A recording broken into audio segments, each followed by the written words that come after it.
Welcome to our virtual event, Community Conversations Connecting Students and Removing Barriers. I'm Molly Kasten, the Director of Curriculum, Instruction, and Special Education at the Weston School District. This event is part of the Transition Readiness Grant that the Weston School District was awarded this year. The focus is on students with disabilities, but the majority of this information will apply to all students. Our students with disabilities are first and foremost general education students, and the information from tonight will be helpful to all students and their parents. Our transition team has been working on this event and two other projects during the 2020-21 school year. I'd like to take this time to introduce that team. So would you please come on up? Marcus McCauley, he is our junior high school special education teacher. Andy Niemeyer, our technical education teacher. Randi Osborne, ag education. Maggie Landsinger, business education. Hannah Powell, school counselor. All right, and other members of the team are Amanda Keller, who is behind the scenes running our cameras and helping with community, advertisement, along with Sue Lewis, who's helped with advertising, and of course Heather Osborne, who is my admin assistant, and she's helped with a lot of coordination for tonight as well. Tonight's focus is to bring students and parents information about all the opportunities that are available to all of our students. We will have an explanation of what the school has to offer, some information from DVR, discussion on what employers are looking for, videos from Weston alumni, and a video from a local employer. Between each segment will be opportunities to win door prizes. There will be a slide with a question and some directions. For example, be the first to respond or the third to respond. You will need to comment on our YouTube channel and be a parent or student from Weston. The final prize is for one parent and for one student. The list of winners will be posted on Facebook, our app, and in our high school office. You can pick up your prizes in the high school office anytime after tonight. If you need different arrangements, please contact me. Our school staff will be able, contact information is on our app and on our school website if you have any questions after tonight. So with that, we're going to start with our first door prize.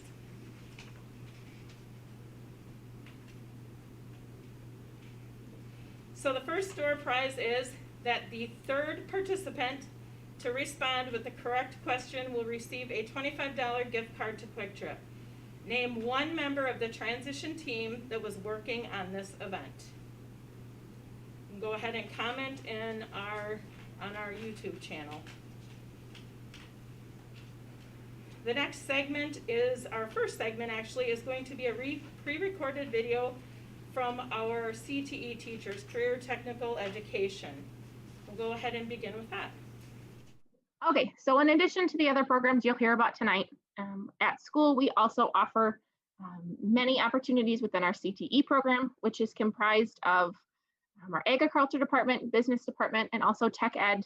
You will hear from myself, which is Ms. Landsinger, Mrs. Osborne, as well as Mr. Niemeyer.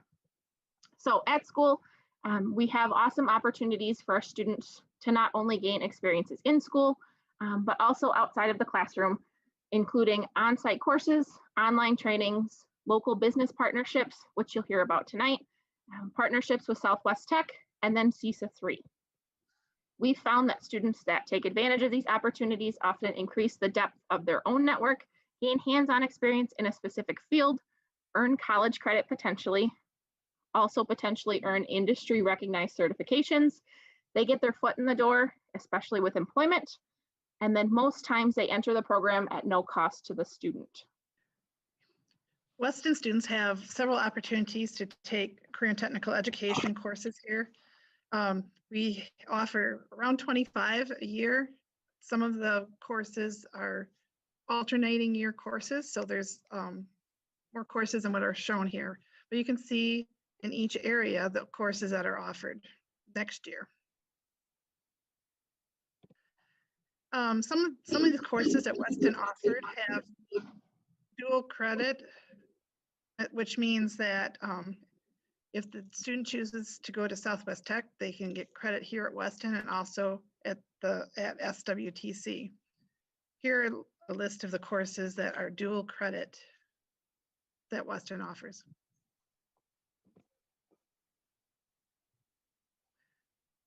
Finally, students can work to earn industry recognized certificates.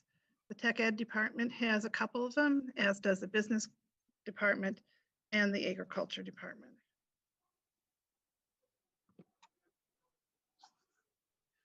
The Weston CTE program also offers some different online trainings that go beyond the walls of Weston, and this also allows kids to work outside at the same time as they're completing these different trainings. We offer, in the past 3 years, OSHA 10, OSHA 30, the Destination Career Academies offerings, additive manufacturing training, and also the Microsoft Office training with Mrs. Landsinger. A couple of the other outside the walls opportunities that our CTE program offers are in connecting students with our local partners, included CISA 3. CISA 3 helps us accomplish the Youth Apprenticeship Job Opportunities Program and also the Automotive Academy partnership with Philback Ford. For students who are interested in the Youth Apprenticeship Program, they should be thinking about a job of where they would like to be, where they would like to work during the school semester. Typically, kids who are interested in the Youth Apprenticeship Program will take courses at Weston in the mornings and then are released in the afternoons to go to work. This is a great opportunity for any kid, usually seniors who have their coursework and the credits needed to graduate completed. And then they get that job experience in whatever field that they are entering into. We also partner with Southwest Technical College, and they offer the 3 programs that you'll see there in the yellow. These are all great programs for kids in their junior and senior year who are looking to get a leg up in getting into college.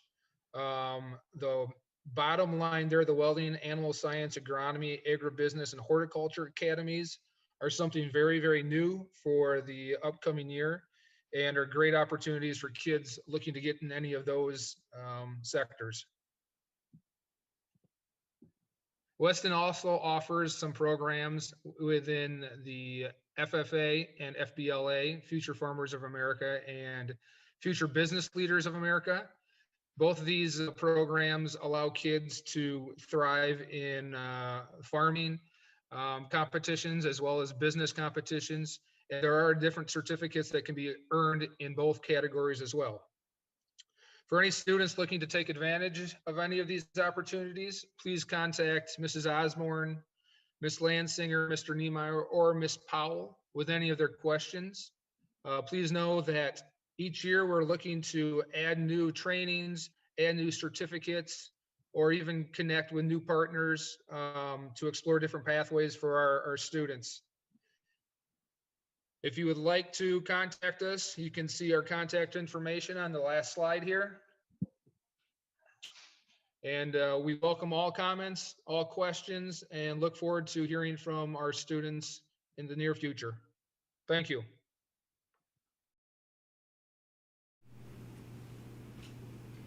All right, for our second door prize for tonight, the first 3 participants to answer with the correct question will receive a $25 gift card to Quick Trip. Name one of our school offerings for students to gain employment, certification, or other credits.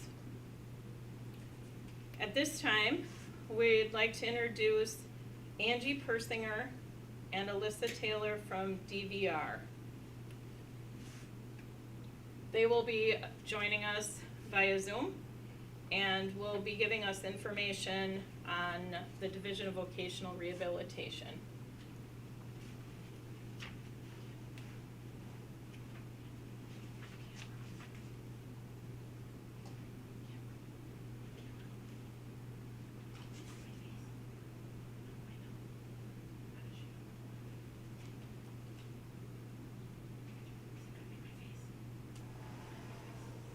Hey Molly, this is Angie from DVR. Hi there. Can you turn on your camera for us? Hi, There you go. oh, yep, sorry. There you are. Are you ready? We have you on. Are you ready to go with your presentation and your All right, PowerPoint? and We lost you for a minute there. You're ready? yes, I have that ready. Sorry, there's a slight delay. Okay.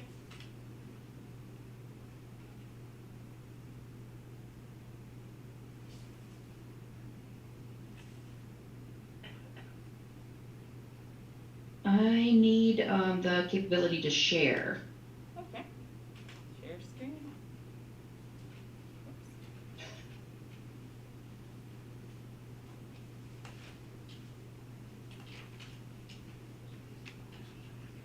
Yep.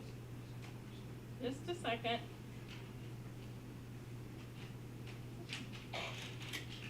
There you go. All right, you should be able to share.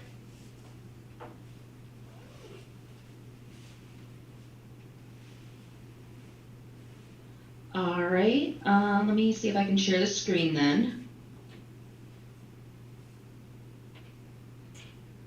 Yep.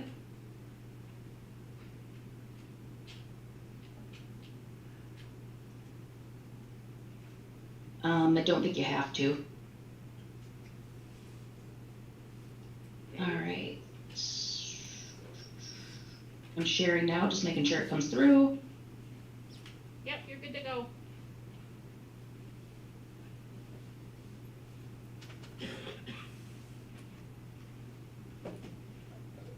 Are you seeing the full slideshow? I just want to make sure. Yes, we are.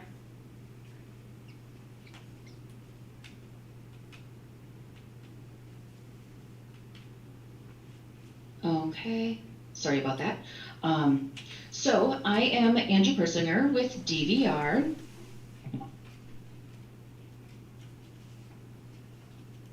And I am a vocational rehabilitation specialist.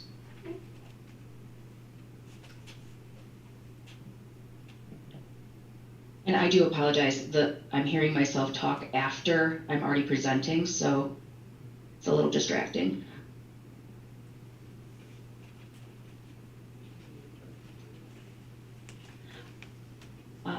All right, so to get started, who is DVR? DVR is the Division of Vocational Rehabilitation, and we are a state and federal agency. So we are through the Department of Workforce Development of the state of Wisconsin, but our funding actually comes through the federal and state system.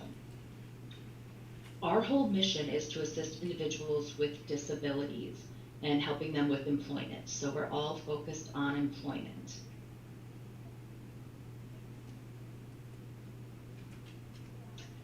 So what does DVR do?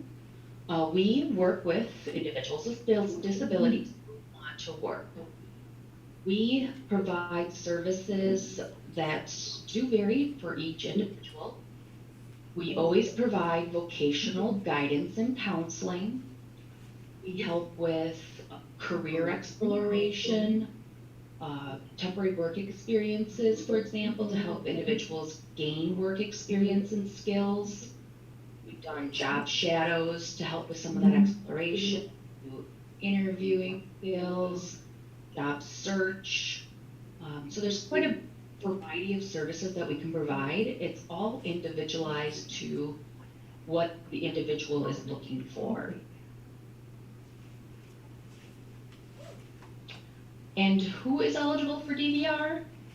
Well, anyone with a disability is eligible for DVR services. We do need some sort of documentation of that disability because that is one of the requirements. And that can be in the form of, for high school, an IEP with a diagnosis on it, or it can be medical records, mind chart, things like that.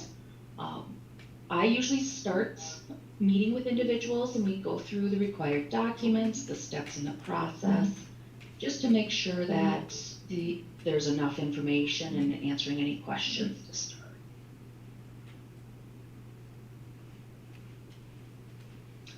So referral and application process. For high school, we can work with students once they turn 14. Depending upon obviously what we would like to do at that age, it might be early exploration or maybe some skills classes that we can do. We usually, want individuals to start at least 2 years before completing high school. It's a good way to start developing a plan and the different services that we can help support them towards their goal. And if they are under 18, we do obviously need legal guardian, parents, signatures, etc. And then the referral process, it can actually be done online. We can mail applications. Sometimes teachers help with the application process, or else obviously I can help with that too. So some of the helpful tools that we can provide for transition services, they are listed here, so I'm not going to read every single one, but a big one is that job exploration. A lot of times we find our students, obviously they're not quite sure what they want to do, so we help them figure out some of the different options for them. We've done some work experiences so they actually can try out jobs and get real on-the-job experience, get references, and also with those job shadows, those really do help too, getting the individuals actually in the place of employment. We can help with education beyond high school. Depending upon financial need, we have training grants that we assist with, or even training programs or internships, things like that too. And then during school, we have some classes I briefly mentioned. We've done self-advocacy classes. We have a program called Skills to Pay the Bills. And then we also have an Explore Work program. And those are all different learning options for an individual, especially with our COVID situation. These actually can be done online over a computer. So it does actually give more options versus getting into the community if that's not a choice for you. And then another option is project search. And the project search that I'm involved with is through UW-Platteville. I believe, depending upon obviously distance for you, I think there's also one in Prairie du Chien or La Crosse at Gunderson. Don't quote me on that though, but there is also another option that way. But what is Project Search? Project Search is a, if you will, senior year of high school where the individual is actually out in the community at a place like UW-Platteville, working there, and also in school and classroom settings at that site. So it's integrated in working and learning. So it is an option that we have a class every year that it ranges from 8 to 10 individuals that's part of the program. So it is actually a good benefit if it's something that meets your needs, and it is something that distance-wise with Weston, I'm not sure if it's an option, but just so you guys are aware, it is there. Some helpful practices for transition. We usually start with, inviting DVR to your IEP session. It's a good way to kind of have that question answer ahead of time to signing up for DVR services, to see if it's something that you're ready for at that time, or if you want to wait a little bit. So it's a good introduction to, kind of what DVR can do and how to help. And obviously involve DVR in meetings with your teachers when you have them. It's always good to make sure that we're on the same page, gathering information, and making sure that we're heading in the right direction as a team. So our program, again, we are all focused on employment. That obviously does mean for individuals at the high school level, it might not be your end job immediately, but it is working towards that. So we develop what we call an IPE, which is an individual plan for employment. And this lays out all the different services we can offer to help support you towards that end goal. And that end goal might be you graduate from high school and you find a job in the community, or you graduate from high school and you go on to a tech school. So there's a lot of different paths that an individual can take. And then I mentioned something about an integrated setting. We are always looking for work sites that are integrated. We want to make sure that individuals that we are working with are finding employment in the community with their peers, with others in the community. So that is definitely a part of our goal. And then eventually we work towards a successful closure. And this is once an individual has maintained employment for at least 90 days, which DVR would follow along with supports if necessary on the job. We then make sure that everybody's comfortable, and we will eventually close out your case.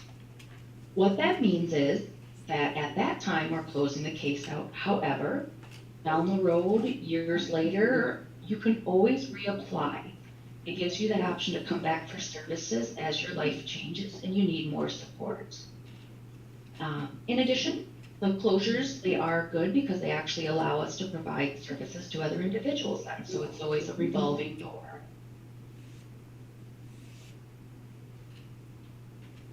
And that kind of sums up our program. I do have our contact information listed here. Again, my name was Angie Persinger. I do have also a coworker, which is Alyssa Taylor, and Taylor, she is the vocational rehabilitation counselor for your area. So she is a good resource to reach out to. And eventually, if you're signing up for DVR services, she would be your main contact. But either one of us can always follow up with you, get any answers to any questions that you may have, and get you moving forward. All right.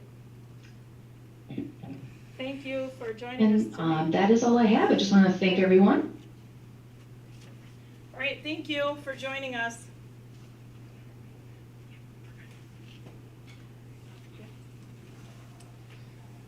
My name is Marcus McCauley. I work with the middle school, high school, special education students here at Weston, so I work with DVR firsthand. Something I always do is when students get to that 13, 14 age range, it's usually about their freshman year of high school, is I recommend for them to sign up for DVR. I know it's not a thing for everyone, but at least it's an option there. And the biggest reason I do this is because we do plan for post-graduation and what they're going to do after they leave Weston. And DVR gives them lots of options, sometimes more than we can do right now. We're trying to improve that.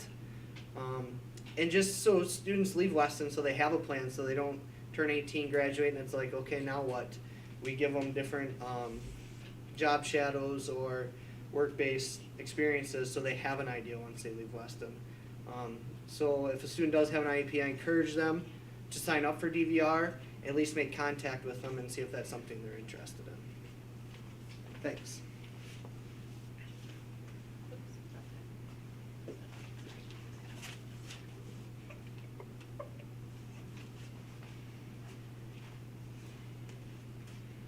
All right, it's time for our next door prize. The next door prize will be the first three participants to answer with the correct question will receive a $25 gift card to Quick Trip. And what you're going to do is you need to name one service that DVR provides to students with disabilities. All right, the next section that our next segment is where we're going to have a panel discussion with members of the community. And we're going to have someone joining us via Zoom, Larry Month. And then we also have Dale Bender, April Jennings, and Chuck Keller. And I'm going to have them come sit up front and they will introduce themselves to you.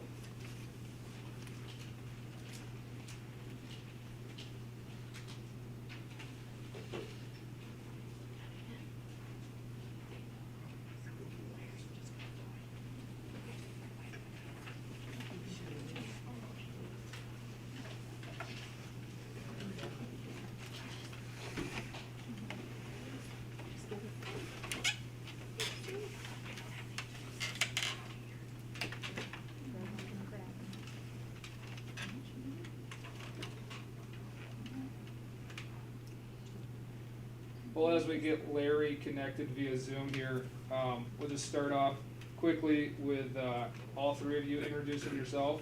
If you could just give us a brief overview of either where you've worked, where you work now, some of the positions that you've either had or have hired for, we greatly appreciate it. Why don't we just start with Mr. Bender? My name's Dale Bender, and I started out my career in electrical in high school as a sophomore, working for electrical contractor and going to school.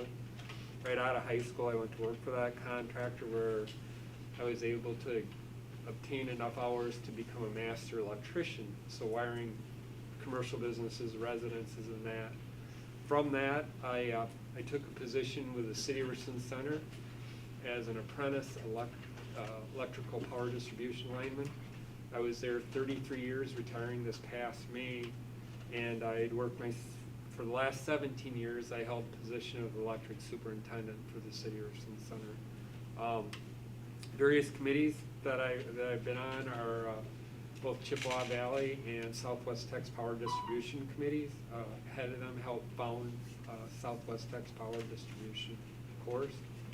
And then also on our state association, the Municipal Electric Utilities of Wisconsin. I chaired and sat on that board for 15 years and hired and fired on different levels there. Excellent. Mrs. Jennings, would you like to? Yes. Hi, my name is April Jennings. I work with Foremost Farms. I've been there for a little over 3 years. I am a human resources manager, a regional. And so I cover 4 plants that we have, 2 close, Richland Center and Reedsburg. And then I also cover Sparta and Lancaster. And so my job is to not only help maintain our union working relationships, because all of those plants are union plants. I help settle grievances and things like that. But I also have a hand in hiring, especially I hired any of our salaried staff at those plants, and then work very closely with another lady that handles a lot of the hourly hiring. Mr. Chuck Keller? Hi, I'm Chuck Keller. I'm the director of the Career and Life Ready Department at CISA 3 in Fenimore, Wisconsin. And what I do there is I help high school students explore and obtain careers in high skill, high wage, and high demand careers. Prior to that, I was a teacher here at Weston. And I was a teacher at Weston.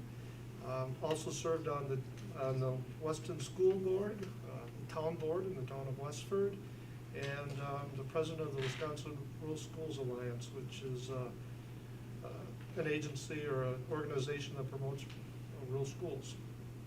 Very good. Larry, can you hear us?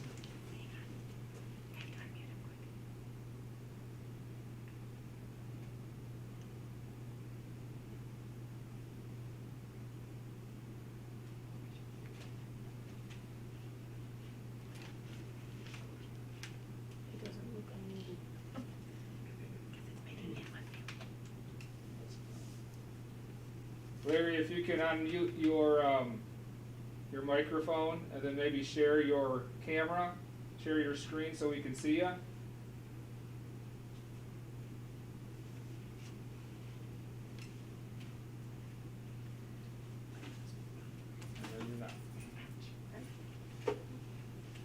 All right, we'll move on to question 2.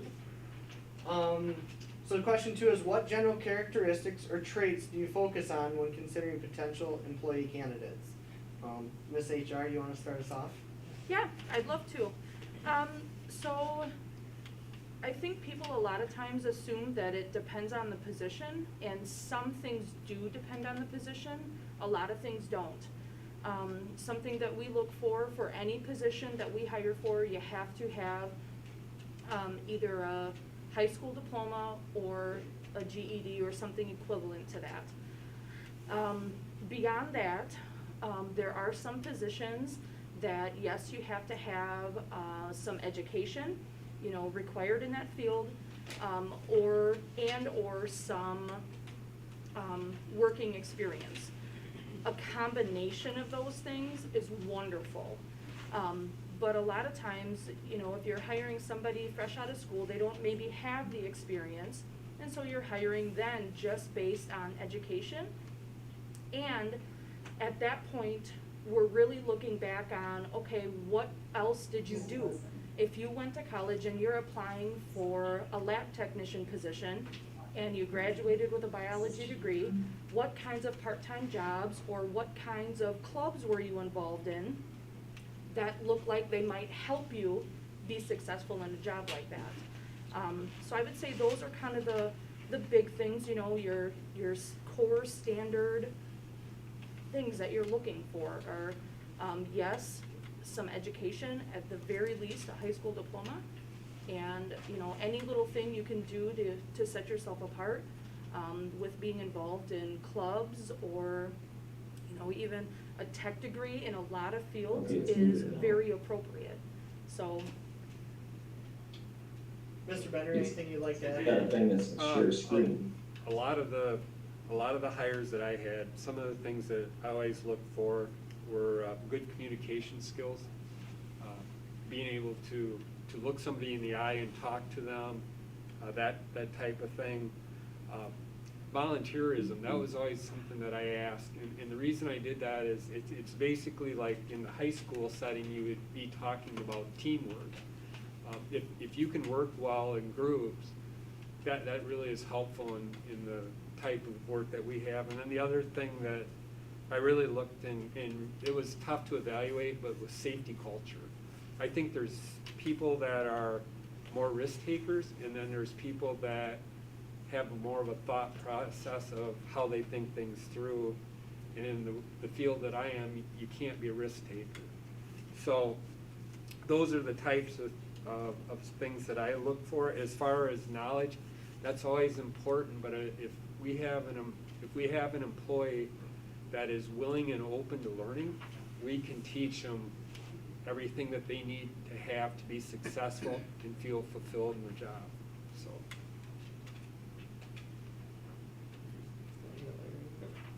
Larry, if you can unmute your microphone now.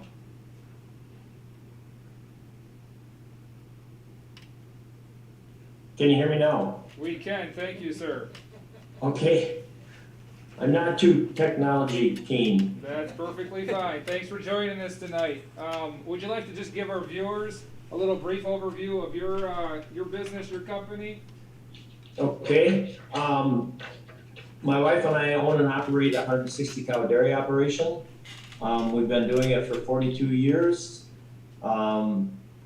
We have several different positions on the dairy farm that we like to keep filled. I guess that's pretty much it. Very good. I'll come right back to you with our next question then. And what would be some of the most common skills that you think a new hire needs to be successful in your company? Well, you have to be able to communicate well with others. And they also have to be socially prepared to deal with many of the custom hire people, the service people that we work with here, because oftentimes they're placed in a position where they need to work with those people. So just overall communication is very, very important. Very good. April, same question to you. Most common skills, I know we touched it on a little bit last question, but Sure. Is there anything that really stands out? So to to go with skills versus education, I have to agree with the other two that have said communication. It doesn't matter what position you're in, you have to be able to communicate with other people. That could be in person, face-to-face, over the phone, email. You've got to be able to communicate clearly and really make it come across professionally what you're asking or telling someone. The other thing, honestly, companies want people that care.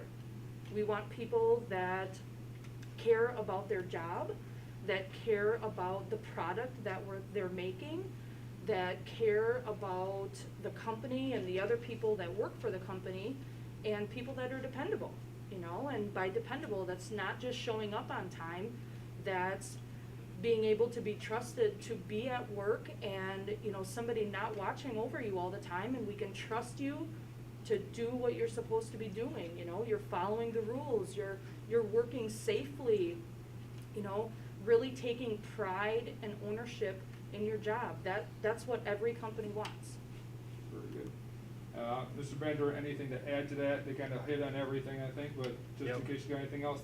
No, I just had down basically time management skills and prioritizing skills. Those are pretty big, Yeah. so fall right in place. Very good.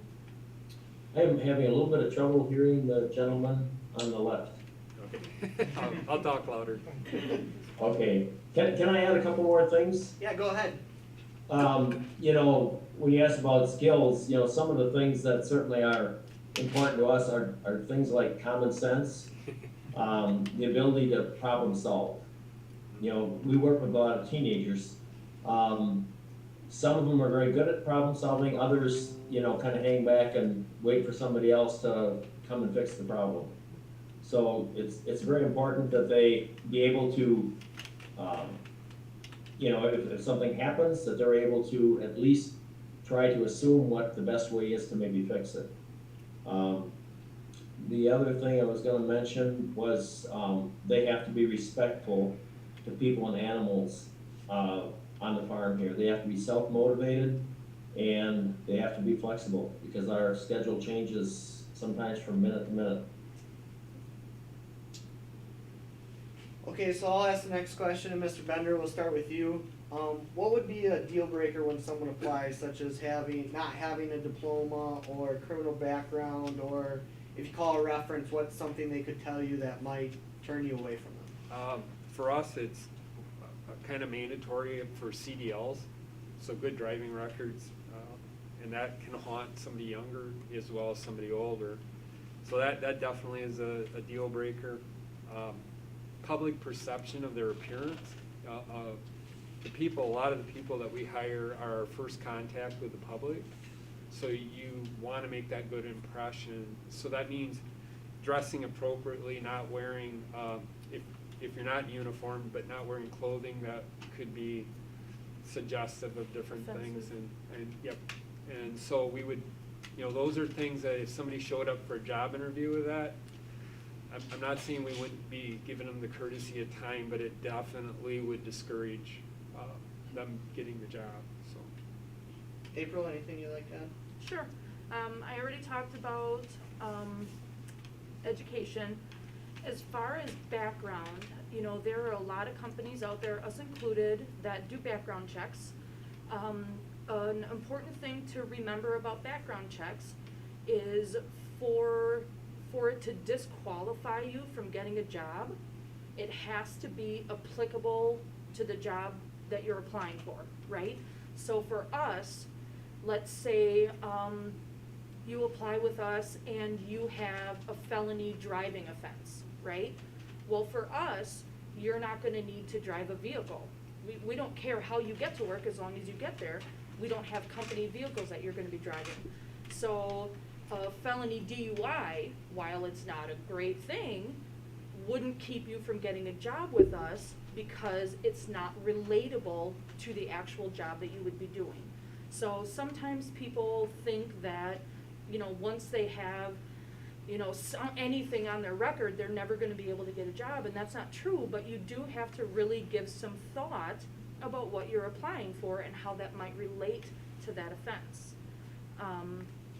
But other than that, yeah, I mean, a big thing for us is also flexibility in scheduling. As I stated, we are union plants, and so there's a seniority.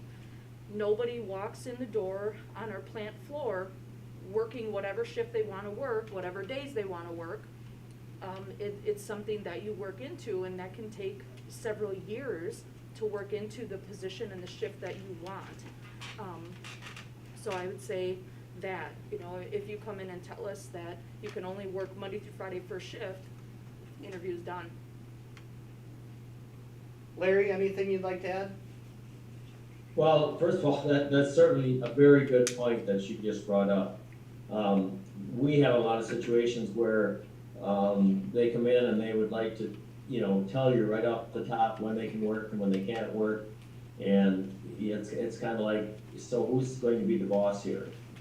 And that's just something that's very important that they understand that. You know, some of the things that, you know, that are kind of deal breakers, if somebody doesn't have a driver's license, that eliminates, you know, their ability to work here for the most part, unless, you know, it's just a short-term thing. We try to follow up with the kids, and oftentimes we do work with teenagers, so we try to follow up to make sure that they're in good standing with the school. And we also connect a lot with the parents because, you know, initially enough, some of the parents are very caring and they want the best for their children.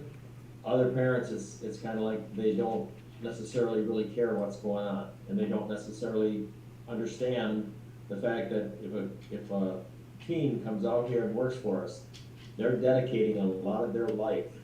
And this is not easy work. It's very challenging work. And it's late hours, it's early hours, so it's very demanding. And we just, whatever we can, we just try to work with the kids as much as we can and just make sure that we have good communication with schools and the parents. Excellent. Thank you, Larry. All right, so now I'm going to take you guys on a trip back to your high school days here. And I'm going to ask you the question, what do you wish that you would have maybe have done differently in high school to prepare you for your future career? Larry, we'll start with you. Okay. Well, first of all, I certainly wasn't sure of what career I was going to be heading into.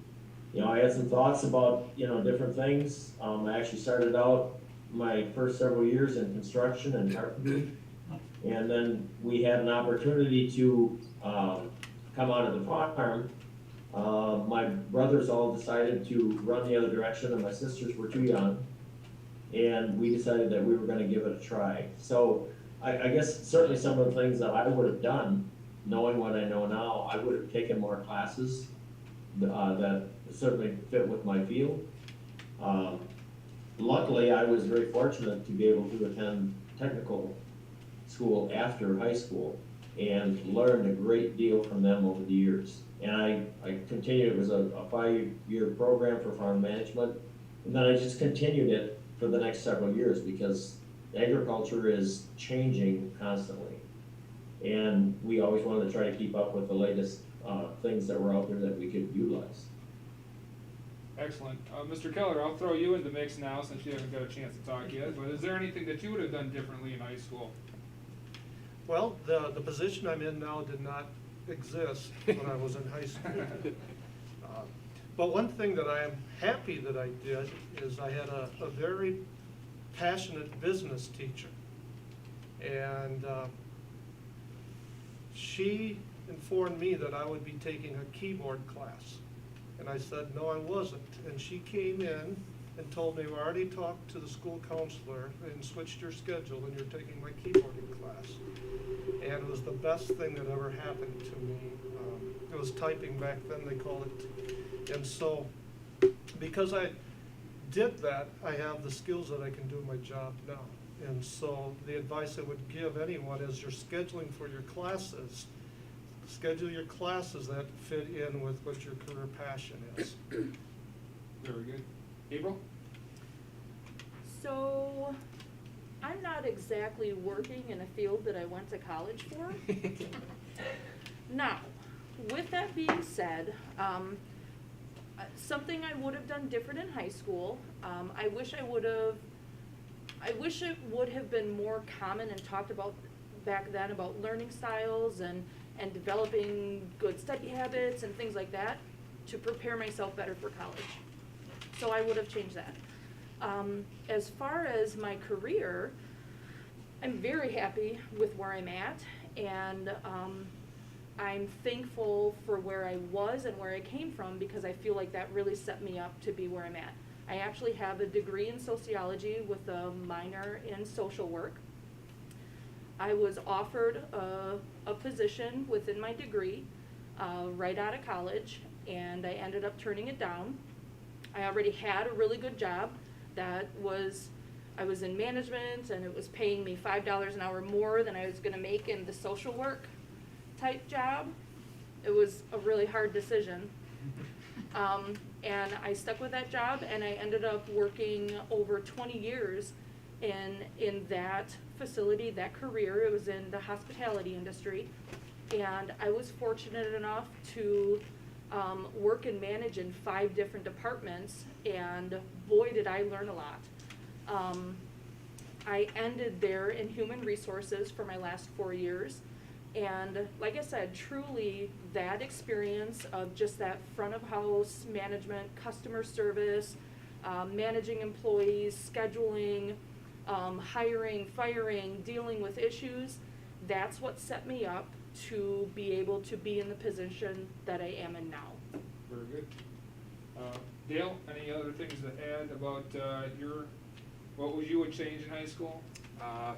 No, I started in the electrical field as a sophomore in high school, so it was kind of going that direction, but probably, the internet wasn't there, it was not developed or anything, so the ability to learn about career paths was much more difficult.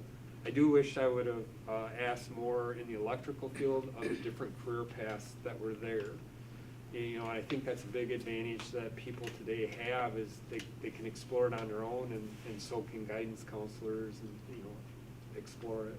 But that's probably the biggest thing, is I guess I was real narrow focused on the direction I was going, and I wish I would have been a little broader.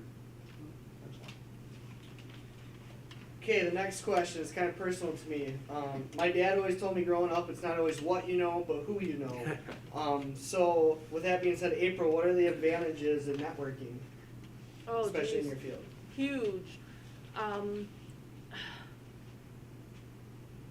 So, yes, it's not only just who you know, but really how you present and portray yourself to those that you know also. And if you in a business type situation, if you present yourself, in a professional and respectful manner, people all over notice that. Not only people that you work with, but for me, I work with outside recruiters and people like that, and I work with business agents and people outside of my company, and so there are some times that I find that people are kind of reaching out to me because they have like this great opportunity that they think, and they're like, oh man, you would be so good at this, do you have any interest in that? So you're really almost being recruited by people that you kind of worked with and stuff. And it all comes back to, how they see you presenting yourself, what kind of work they see you doing, and just, being a truthful and honest person that they know what they're getting, when they talk to you. So. Mr. Bender, anything you'd like to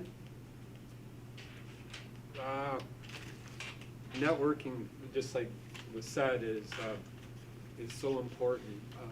I always like to surround myself around people that knew more than I did, which sometimes wasn't very difficult.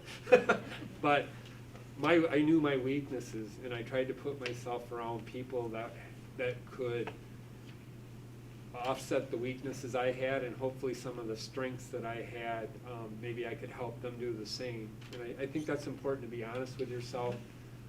When you're looking at networking, or what are your strong suit and what is your weaknesses, and then try to find that balance where you can complement those around you. Larry, you have any advice on networking? Certainly, very important. I think that's a good way to kind of figure out what direction you want to go. There's just so many things that networking can do as far as connecting you with other people and other ideas. I just think it's a really important aspect of the whole process. And Chuck, I know you're a big people's guy, so you gotta have something to add to this. Well, thank you. In my personal history, I don't know that I applied for many jobs. A lot of times, like the others said, somebody would call me and say, hey, we have this opening, and sometimes the best jobs are never posted. Sometimes jobs are created because you have talent.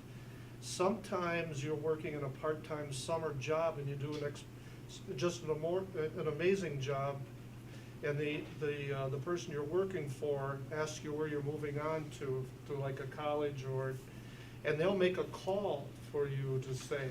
Sometimes you're in a class and all of a sudden you say something in the class and you're a great student, and your teacher will say, oh, my next door neighbor's looking for somebody just like you. And so you just never know. And so I always tell the people I work with, every time you're working with somebody new, it's like a job interview.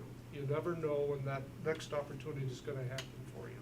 So always take advantage of it. Excellent advice from all of you guys. So we're going to close then with the last question here, and I'm sure there's a whole bunch on all of your minds since you have quite a bunch of experience amongst yourselves. But is there anything else that you'd like to share with us in terms of, or share with our students in terms of employability, advancement in the workplace, any lessons that you've learned along the way that you just feel like now is the time to get out, to tell our students? Mr. Dunn, you want to start with you?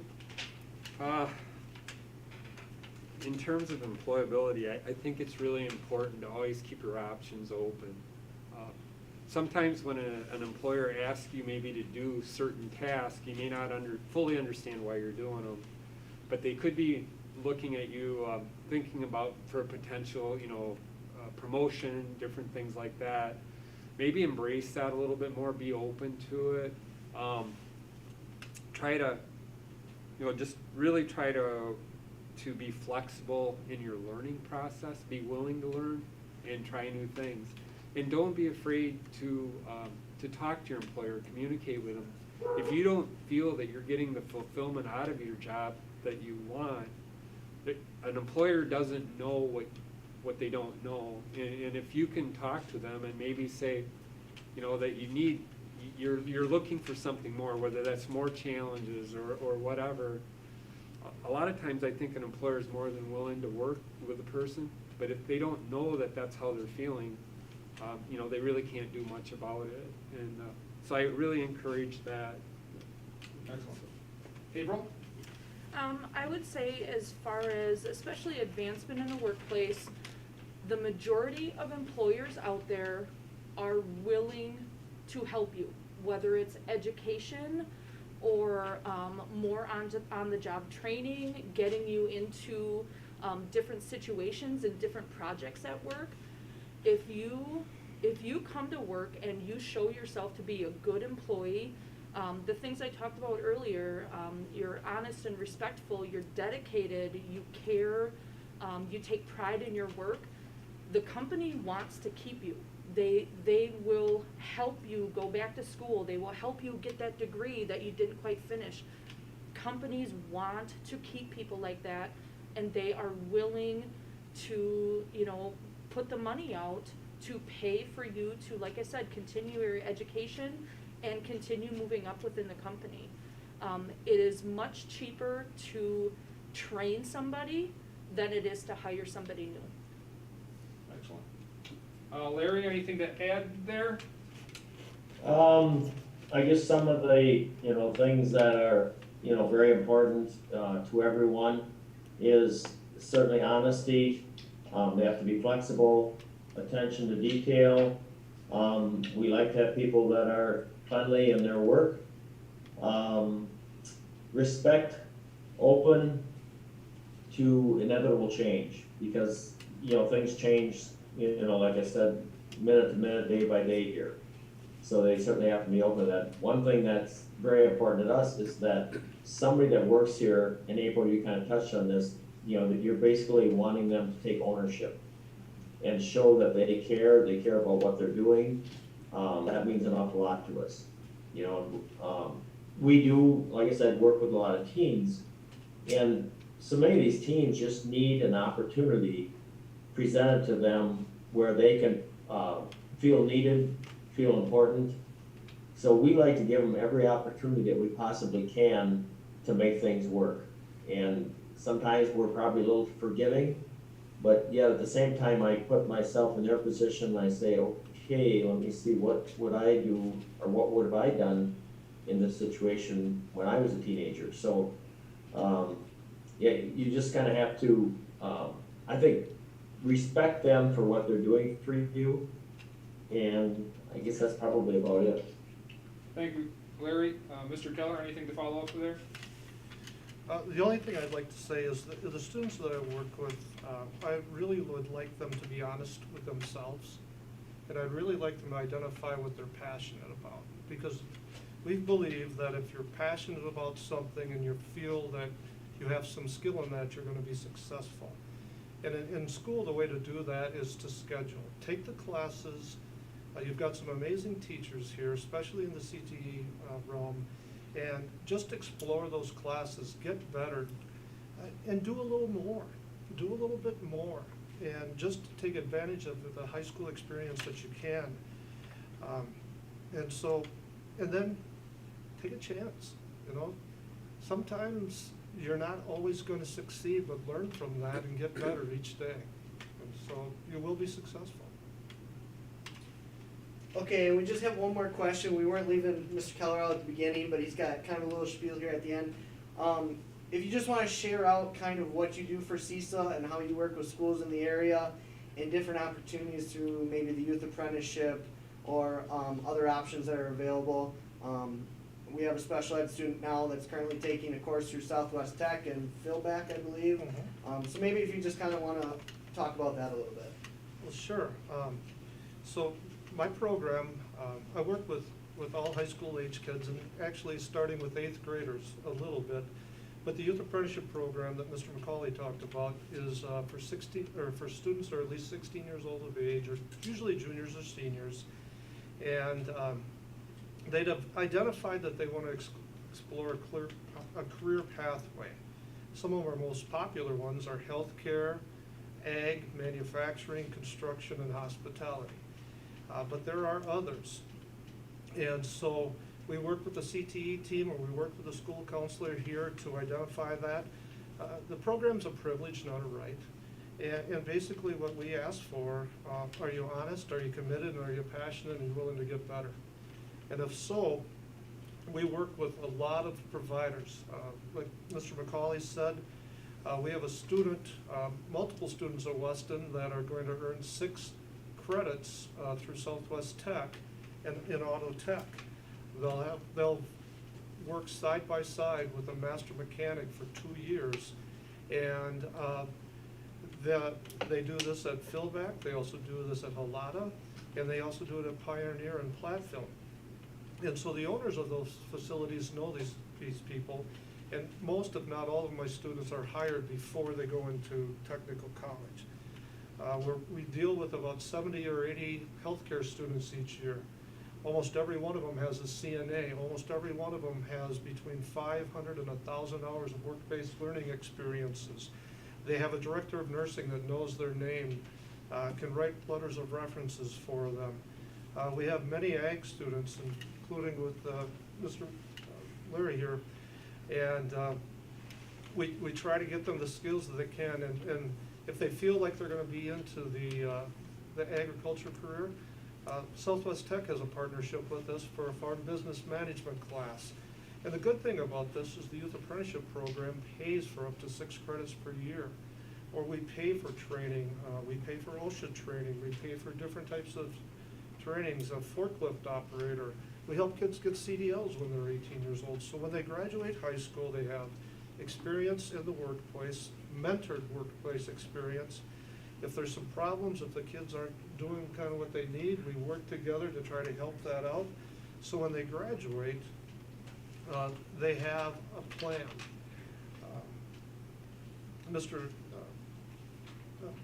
Excuse me. We talked about doing career exploration. You have Zello here. Make sure you use your Zello and be honest with your Zello. Just don't touch buttons because you'll get something that doesn't mean anything. But if you're honest with yourself and you answer your questions honestly, it's really going to help you and your school counselor. And Mr. Bender said that that was something that he wished he would have had. Be willing to learn, be willing to get better, and there's a lot of people here that support you. You have an amazing CTE team here. You have amazing teachers here. They're willing to do anything for you, but you have to put the effort in. Very good. We appreciate you guys coming in and your time and your expertise. Thank you very much. Thank you. Thank you, Larry. Thanks for the opportunity. All right. You guys want to have a seat for a few minutes? And everybody at home, get ready for our next door prize.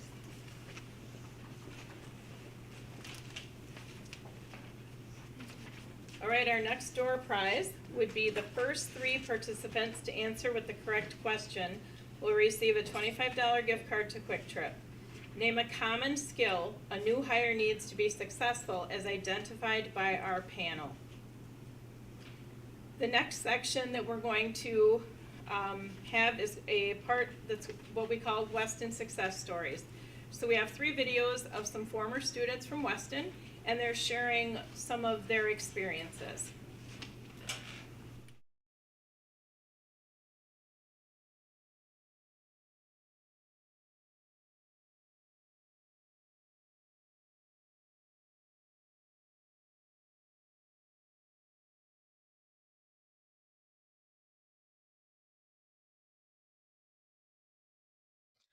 Hello everyone, my name is Sadie Keller and I am a 2019 graduate of Weston High School.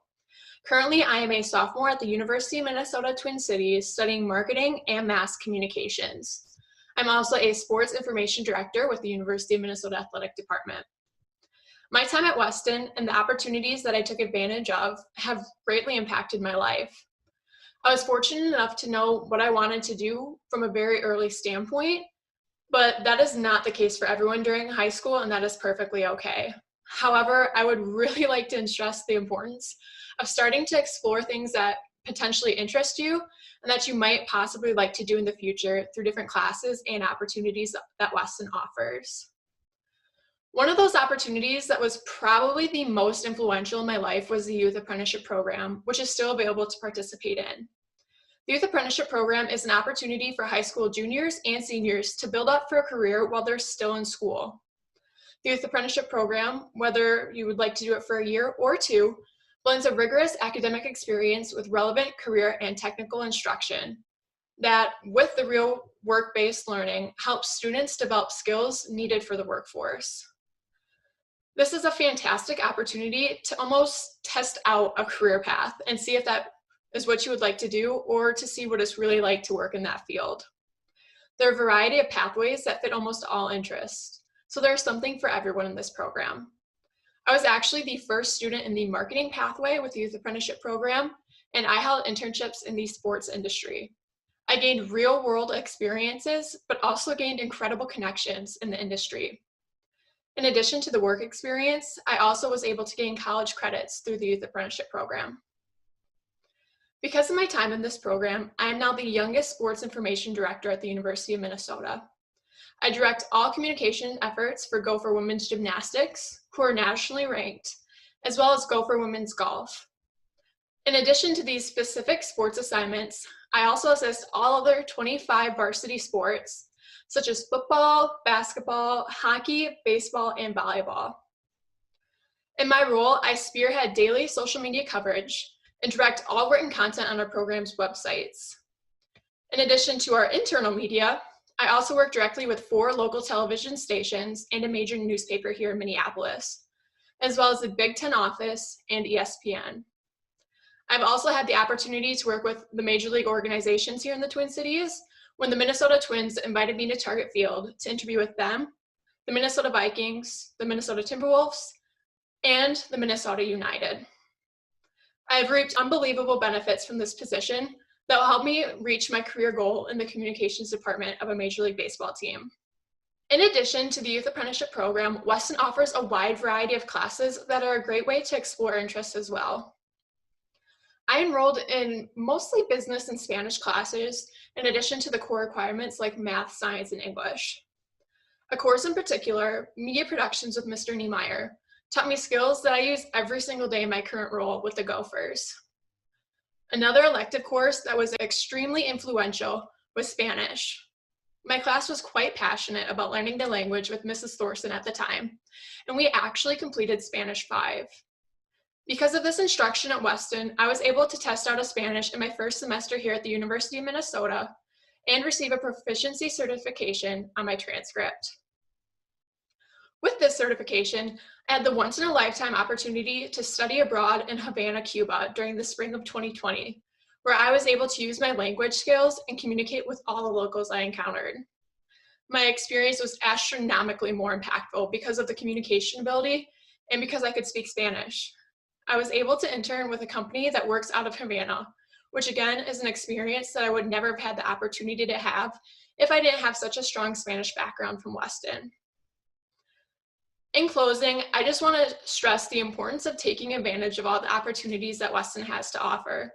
It is a perfect time to explore different potential career paths and find what you're passionate about, whether that be business like myself, or agriculture, science, music, arts, math, or even English studies. Through classes offered at Weston and opportunities such as the Youth Apprenticeship Program, you can have experiences that will shape your future. I am so fortunate to have taken these opportunities and worked extremely hard to get the most out of them that I could. I learned countless lessons about the industry, professionalism, and my field of study that I will continue to use throughout my life and my career. Thank you for your time spent watching this video, and I look forward to seeing what you all do with these opportunities offered to you. Tell us who you are. My name is Kyle Biba, and I graduated from Weston in 2010. Where do you work now, and did it require any secondary training? I work at Course Transfer in Reedsburg as a lead dispatcher. I've been there for almost 7 years now. I went to UW Platteville, where I got my bachelor's degree in ag business. It definitely helped going to Platteville, and I started at Richland actually, and took a lot of accounting classes and math classes, statistics, a lot of management classes, a lot of different classes that helped me in my everyday job today. Do you feel that there are employment opportunities in your field of work in our area? Yes, there definitely are. Since this is an agricultural community, there are a lot of jobs that pertain to agriculture, whether in trucking or selling seed or working at a co-op or just a farm in general, obviously. There's many opportunities around here in the agricultural field. What do you wish you would have done differently in high school to prepare yourself for your career? I wish I would have taken more classes geared towards my field that I work in now and my major in college, ag business.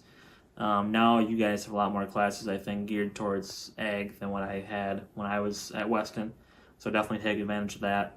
I was actually going to go to college for natural resources, and I changed my major when I was at Richland. But I took more classes in science and things like that. But definitely as many classes as you can take towards your major, do that to help prepare you. What do you wish you would have known about your job field when you graduated high school?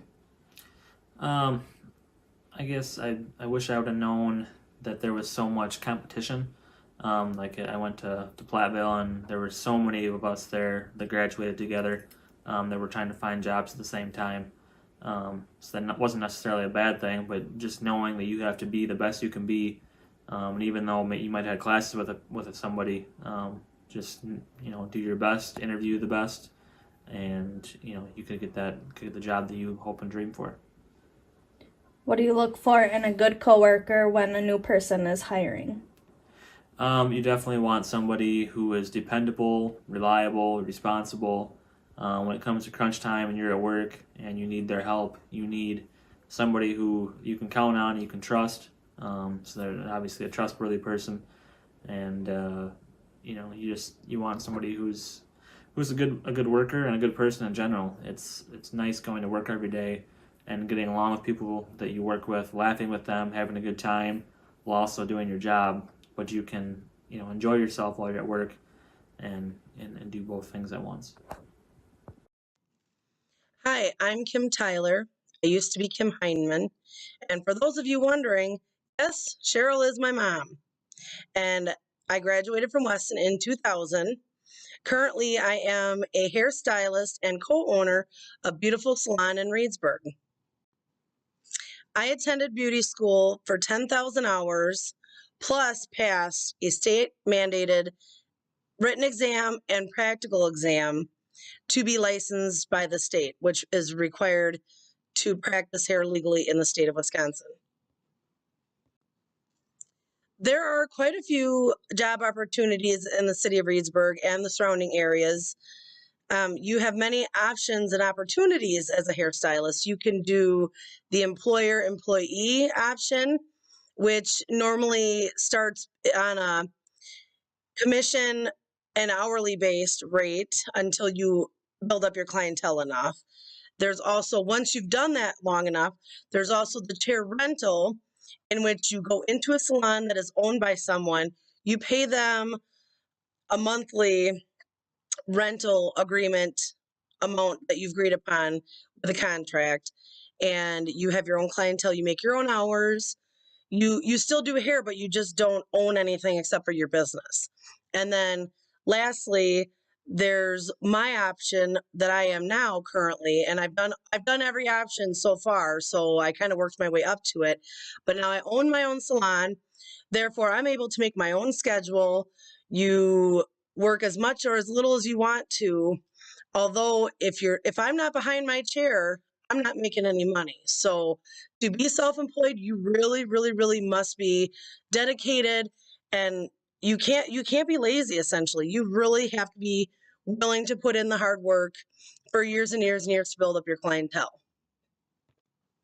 There's also another option that I don't hear too much of, but it's kind of one of those things where I've seen it on TV, where there are people that have gone to business school that decide, hey, I want to own and run a beauty salon without any salon experience, without having any licensing to practice cutting hair or doing hair, but they decide they want to own and manage and be the big bosses of everybody, which that's also an option if that would be something that you would so choose to do. In high school, I wish I would have taken some beauty classes, or not beauty classes, business classes that would be beneficial in helping me run my salon. I just have to do everything by experience at this point. I wasn't necessarily planning on being a hairstylist right out of school, so I didn't necessarily do any classes or take anything that would specifically help me with that. Plans can change. Plans always change, but just make sure that you take a very diverse class schedule so that just in case you change your mind on what you want to be, you've always got something to fall back upon. Again, I wasn't planning on being a hairstylist when I was graduating from high school, so there's really nothing I can say that I really wish I would have known about it. Everybody gets their haircut, so you kind of see what goes on in a salon. For a business partner or an employee or even someone that I just basically want to work with, I want them to be on time. If you're late, forget it. I can't stand that. You cannot be lazy. You need to be responsible. My business partner, she has very, very excellent marketing skills. She's very into the Facebook and Instagram and keeping up with the times and all what the kids are doing nowadays. You need to be friendly and get along well with others and clients. You have to know what you can and cannot talk about with certain people. There are people you can discuss the dreaded politics in school and religion and all the taboo things, but some people you just can't, and you have to know that. You have to be neat. Sloppiness drives me crazy. Wastefulness. You cannot be wasteful. If you want to make the most money that you can doing what you do, you have to do things in a timely manner and not be wasting product, because product and your time, that's your money. So I appreciate you guys for asking me to do this. This was a lot of fun, even though I couldn't be in the school, but hey, this worked out just as nice. I was actually in my salon here. So I hope you kids learned a little something from this, and I thank Miss Landsinger and Mr. McCauley. Bye-bye now. All right, it's time for another door prize. With the first 3 participants to answer with the correct question, they will receive another $25 gift card to Quick Trip. Name one of the Weston alumni featured in the Success Stories videos. The next segment is an employment resource from a neighboring or a nearby employer. Hi, my name is Brenda Sturba. I work as a human resource coordinator for Land's End. Land's End is a leading international brand and multi-channel retailer of classically inspired clothing and home products, as well as school uniforms and top quality logo apparel for business consumers. With over 55 years of experience, Land's End is world-renowned for superior customer service and is recognized as an innovator in the industry.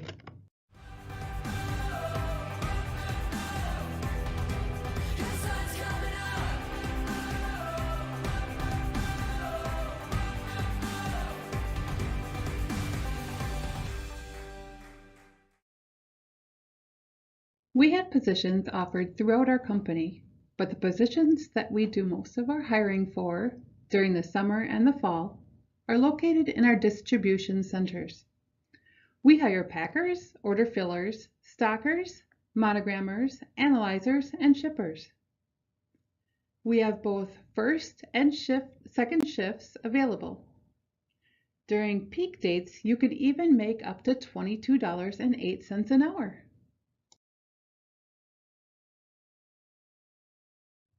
What characteristics will help you be a top candidate? If you are reliable, willing to learn, accountable, motivated, and want to be at work, you'll succeed. To be successful in our distribution center, you do need to be at least 16 years old and have reliable transportation. Some of the physical qualifications are listed below, and certain positions do require computer experience. You must be able to follow directions with minimal supervision, and you must be flexible and be able to work independently. One really great benefit Land's End offers is $500 scholarships.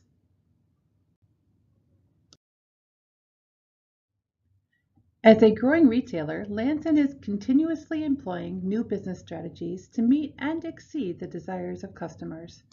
As an intern, you will work alongside many of our top leaders on projects and initiatives key to our business success.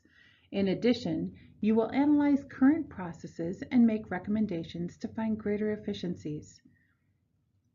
Your work will have a lasting impact on the future success of our business. The overall internship experience gave me the skills and tools needed to succeed in any position, and the workshop as a part of my internship experience really helped me bridge the gap between school and work. This was Rachel from UW-Madison. Another intern that excelled during their internship at Land's End said, "The Land's End internship also provided me opportunity to work within cross-functional teams on real business projects and present solutions for actual business challenges to senior leadership. Everything from the training to the projects and work that I was given helped me feel as if I was already part of the Land's End team." This was Amber from Iowa State University. As you can see, there are so many opportunities available at Land's End, whether you are just starting your working career or planning to attend college.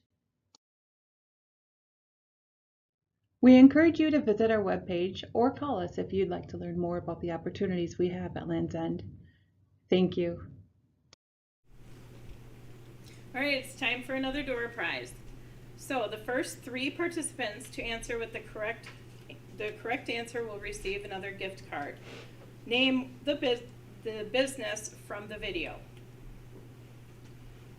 And now we're going to go to our final drawing. Before that, I'd like to thank everybody for attending tonight virtually, and for those that attended and participated in creating the event, the team, the panel, and the other people that were involved. Please remember that the winners from the door prizes, it will be posted later tonight on Facebook, our app, and in our high school office, and you will be able to pick up your gift cards in the high school office. If you cannot come to school to get them, contact me and we'll find a way to deliver them. So the final door prize is for a $50 gift card to Quick Trip. One is for a parent and one is for a student. And what you need to do is to be the third parent and the third student to simply comment that they're still here watching. Thank you and have a good night.